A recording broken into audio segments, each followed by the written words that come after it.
Základová doska pre dom. Rýchly prehľad všetkého, čo potrebujete vedieť. Aké sú možnosti, čo sa opýtať projektanta, ako prebieha proces výstavby, ako nájsť zhotoviteľa a hlavne, koľko to všetko stojí.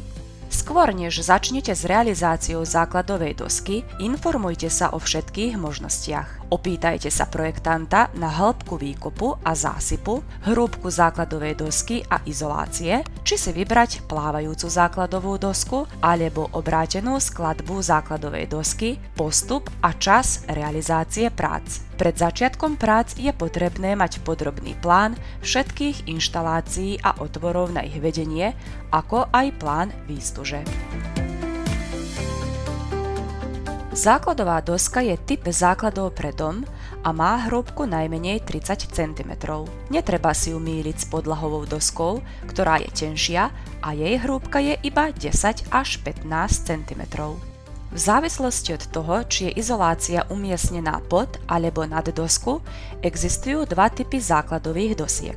Klasická základová doska má izoláciu nad dosku a je o niečo lacnejšia, ale v dôsledku prerušenia izolácie dochádza v rohoch k tepelným stratám a uľahčuje prenikaniu vlhkosti.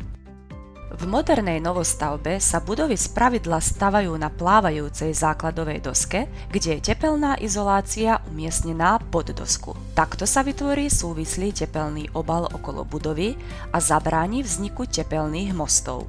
Používa sa špeciálna izolácia XPS s hrúbkou minimálne 20 cm, ktorá je odolná voči tlaku.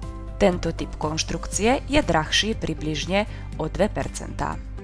Kvalitné základy sú kľúčové pre stabilitu a dlhú životnosť celej stavby. Zle nainštalovaná alebo prerušená tepelná izolácia vedie k tepelným stratám. Mäkká pôda môže spôsobiť sadanie a praskanie konštrukcie, zatiaľ čo neadekvátna hydroizolácia umožňuje prenikanie vlhkosti, tvorbu plesní a znehodnotenie budovy. Báger vykope stavebnú jamu v rozmeroch objektu, spevní výkop a svahy.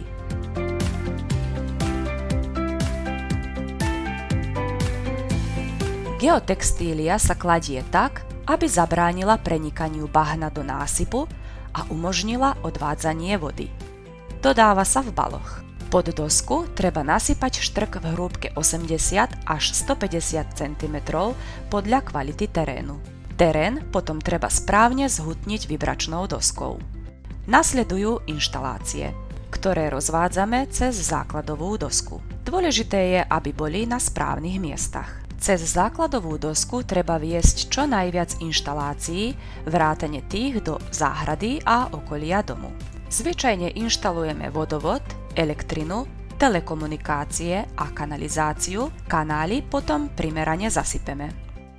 Následne sa vyhotoví podkladový betón v hrúbke niekoľkých centimetrov, na ktorý sa kladie hydroizolácia a tepelná izolácia. Správna hydroizolácia je kľúčová pre kvalitnú základovú dosku. Základom hydroizolácie je bitumenový náter. Následne sa vykonáva zváranie bitumenových pásov, ktoré sú najbežnejšou voľbou. Ohrievame ich plynom, dbáme na správne lepenie a prekrývanie.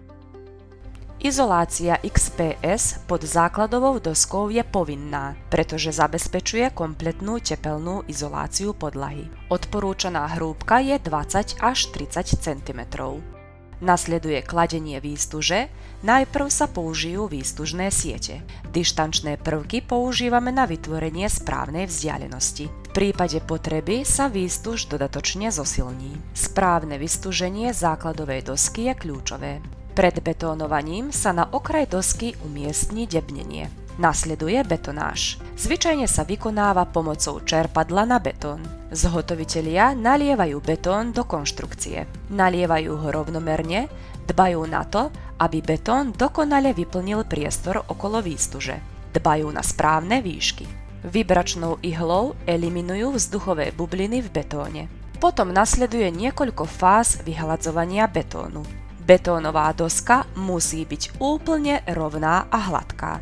Dôležité sú kvalitné spoje medzi vertikálnou a horizontálnou izoláciou. Najprv treba naniesť bitumenový náter a potom sa bitumenové pásy zvárajú. Pásy sa musia prekrývať. Ideálne je použiť bitumen s vláknami, lebo nepraská. Nakoniec sa kladie horizontálna a vertikálna XPS izolácia na okraj dosky. A základová doska je hotová.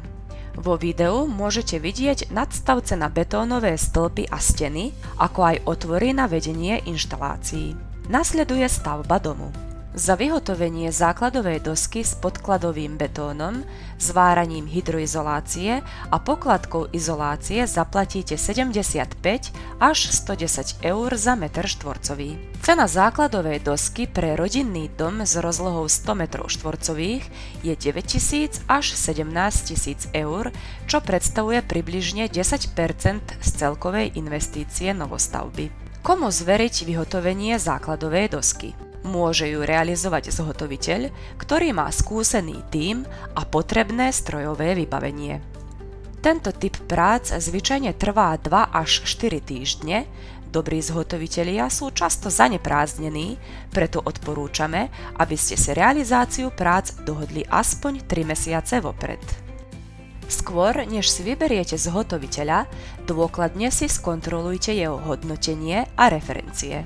Na platforme DAI-BAU si môžete vybrať z 1700 zhotoviteľov základových dosiek.